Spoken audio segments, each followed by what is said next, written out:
Hello, welcome to another weekend edition from Melbourne Retreat House. It's always a delight to be able to spend some time with you here at the Retreat House. And if you are a avid follower, which I'm sure we have thousands and thousands of you, if you're an avid follower of this series of messages, you'll know that I really love to be outside. And you'll know that it's a beautiful weekend in the neighborhood. But why in the world am I indoors? Well, I'm here in Upper McShane because I thought that you might want to know that we have a great sign of Melbourne Retreat House moving past COVID. Of course, our men and women of Melbourne Retreats have been growing in recent weeks, but this week is our largest outside group.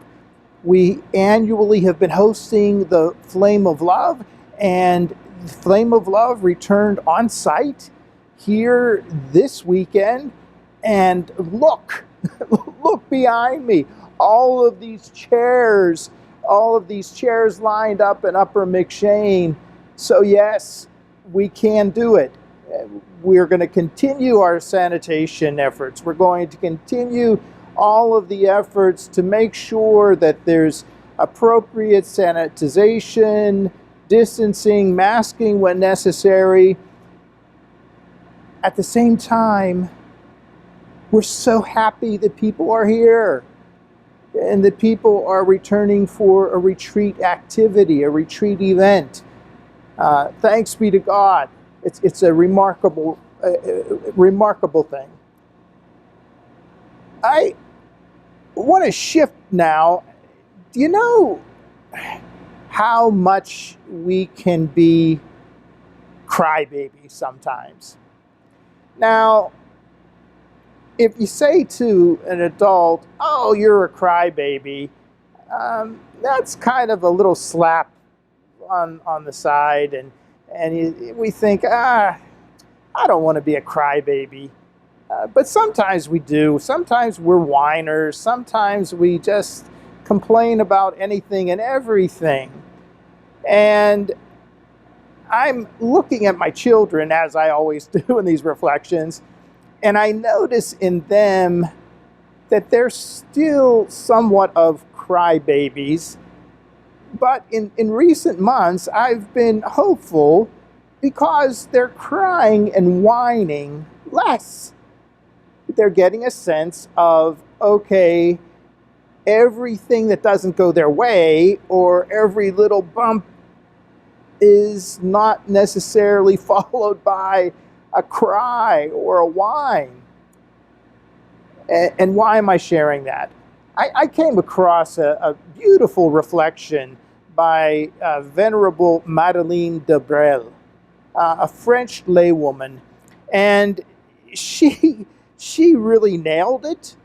And I would like to share it with you because I think her words speak so much better than my own in this regard. And this has been a meditation for me this week, and maybe it will speak to you as well. She entitles this, "Offering Our Burdens to God." We don't always want our suffering. We are tight-fisted about it, haggle over it, often botch the job. There is suffering that has been done well, just as there is work that has been done well. From the moment we get up in the morning, we have our suffering to do, just as we have our work to do. And just as the details of our work are willed by God, so are the details of our suffering.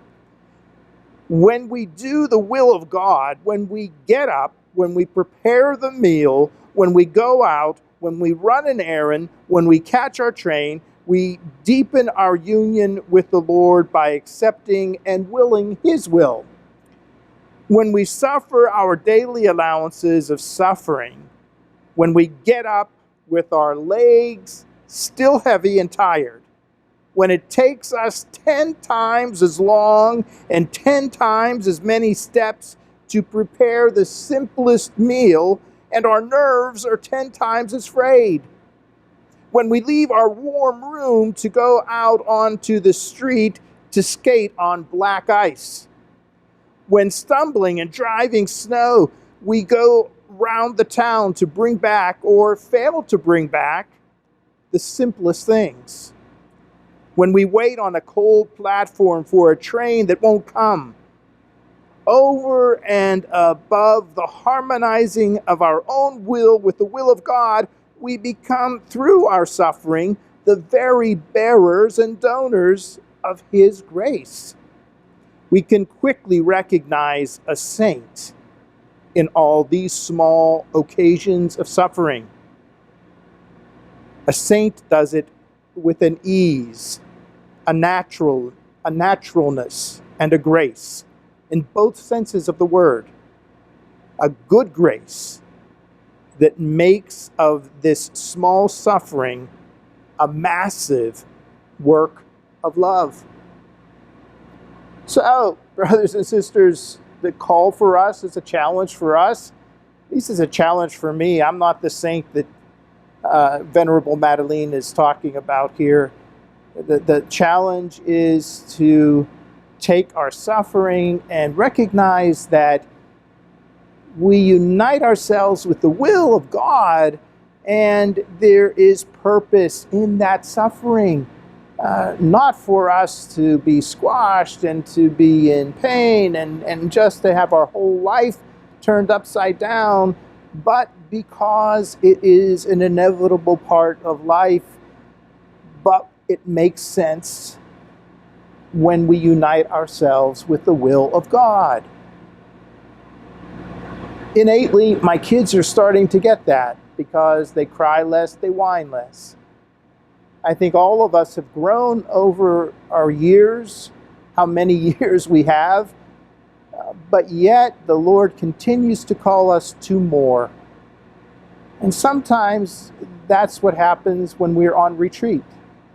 We recognize the Lord calls us to more.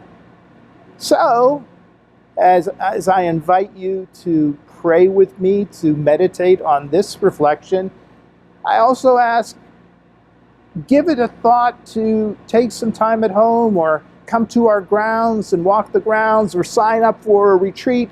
Look at the chairs behind me, and just at this moment the room isn't filled with people, but it is a remarkable sight to see nearly 300 people back on our grounds at one time. It could be a retreat. Whatever it might be, take time to listen to the voice of God and to be united with His will, so that no matter what we're going through, we might say, yes, there's a joy. Yes, there's a grace. And the Lord will give us that ease, that comfort, that ability to walk even into the valley of challenge, the dark valley, and know that we are filled with hope because He walks with us as our shepherd, as our lover. God bless you. Let's pray for one another. Oh, we need those prayers. Please pray for Melbourne Retreat House. We'll pray for you. I love you. God bless, and prosit.